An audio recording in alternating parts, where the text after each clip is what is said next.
The Wall Street Journal yesterday had a very good chart that explains this. If you look at the price of oil in the last 10 years, if you look at it in terms of dollars, it went up 350%.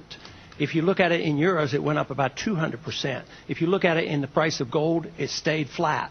It's the inflation. It's the printing of money. It's the destruction of the value of the dollar. Added on to this, the notion that we go to protect our oil. Oil was $27 when we went over there to get the oil and protect the oil and take the oil from Iraq.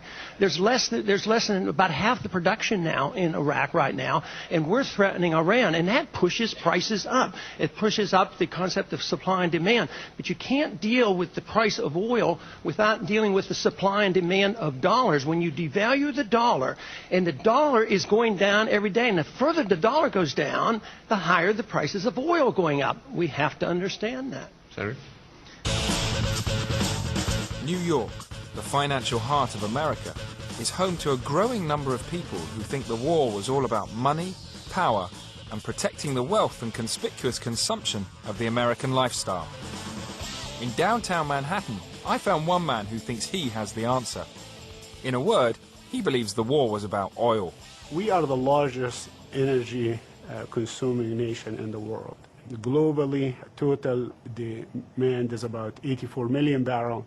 We use in this country slightly over 20 million barrels a day. So America is dependent on oil. Unfortunately, almost 60% of the oil that we consume in this country is imported.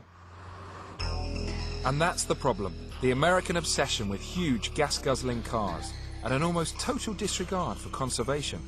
And don't worry, we're not about to get diverted into global warming. That's for another story. The US used up most of its natural oil way back in the 70s, but American politicians knew what was happening and had cracked a deal with Saudi Arabia for a constant supply of their top-grade oil. In return, the Saudis were paid in dollars and arms, but the deal came at a price.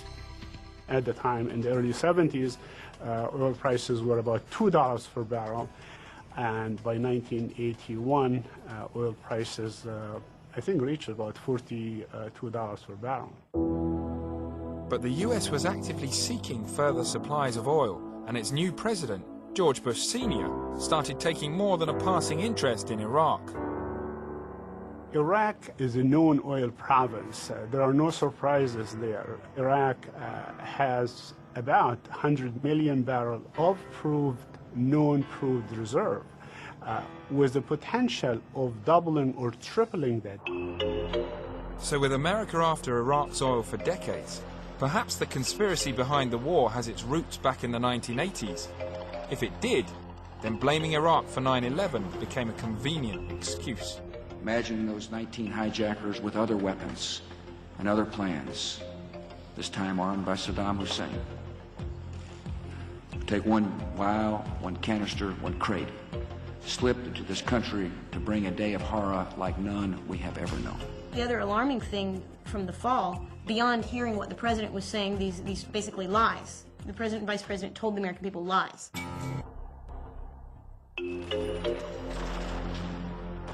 With the fighting in Iraq as furious as ever, many people are asking, was it a war to rid a country of a dictator, or was it a conspiracy to cover something else? During my travels and research, I've realized that many now believe Saddam Hussein's oil-rich Iraq had long been targeted by America. In 1991, the US, along with the coalition forces of the United Nations, swept into Kuwait to liberate it from the Iraqi invaders. Saddam Hussein claimed that Kuwait was stealing Iraqi oil. The US counterclaimed that Iraq caused that war. The old maxim that truth is the first casualty in war, well, in the instance of 1990, truth was the first casualty even before the war, as the Bush administration tried to prepare American public opinion, world public opinion, for the legitimacy of its planned invasion.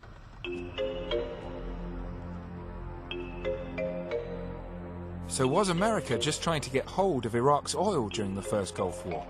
I wanted to know more. In Washington, I tracked down Brian Becker, the national coordinator of ANSWER, an influential anti-war protest group. The Iraq War in 1991 was also a war of choice, just as the war of 2003 was a war of choice, but with slightly different objectives. In 1991, the goal was to degrade and hobble the Iraqi regime and to implode the country and to force a coup d'etat, perhaps, within the Iraqi military and political establishment so that a pro-U.S. government would take the place of Saddam Hussein. After a short but bloody war, the coalition was at the outskirts of Baghdad. But rather than take out Hussein and occupy the capital, American and UN forces were pulled back at the last minute. For the next 12 years, sanctions were the main weapons the US and its allies used against Iraq. Principal among these sanctions was limiting its oil production, causing financial hardship. Literally, Iraq was banned from getting just about anything. And as a result, I mean, without the ability to conduct trade, the economy degenerated, drastically throughout the 90s. I was learning more about a possible oil conspiracy. The Canadian website Raise the Hammer is edited by Ryan McGreal. He believes that the Iraqi war conspiracy had its roots way back during those years of sanctions and is convinced that it's all about the granting of oil contracts. During the 90s, Saddam signed several memoranda of agreement with other countries, notably France, Germany, Russia, and other countries, to come in and rebuild and develop Iraq's oil fields once the sanctions were lifted. Now, conspicuously, the United States and the UK were completely cut out of any kind of agreement. The world had changed beyond all recognition during those 12 years. The Berlin Wall had collapsed, and with it went America's main enemy, the communist Soviet Union. And then, on September the 11th, 2001, just 9 months after a new president was sworn in, America was attacked.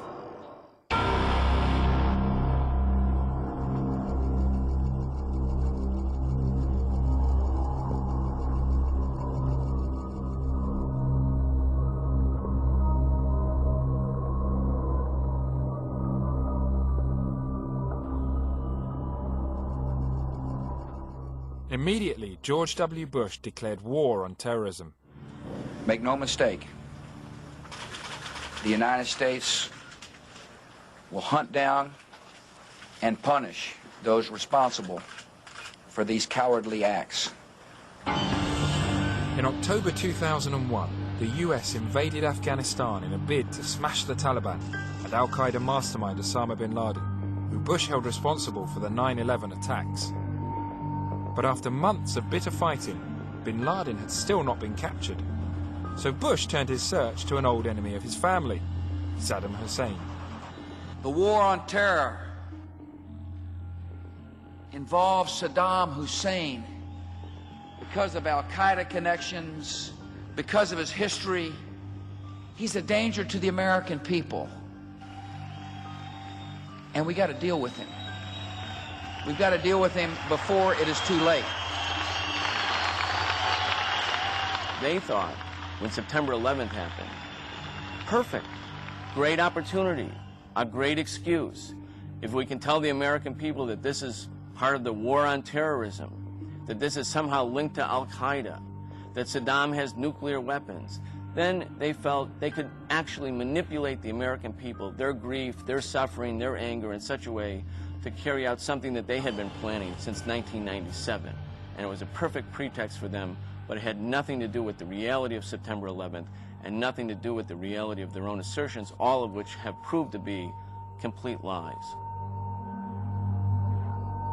So according to this theory, 9/11 and chasing bin Laden was all a bit of a diversion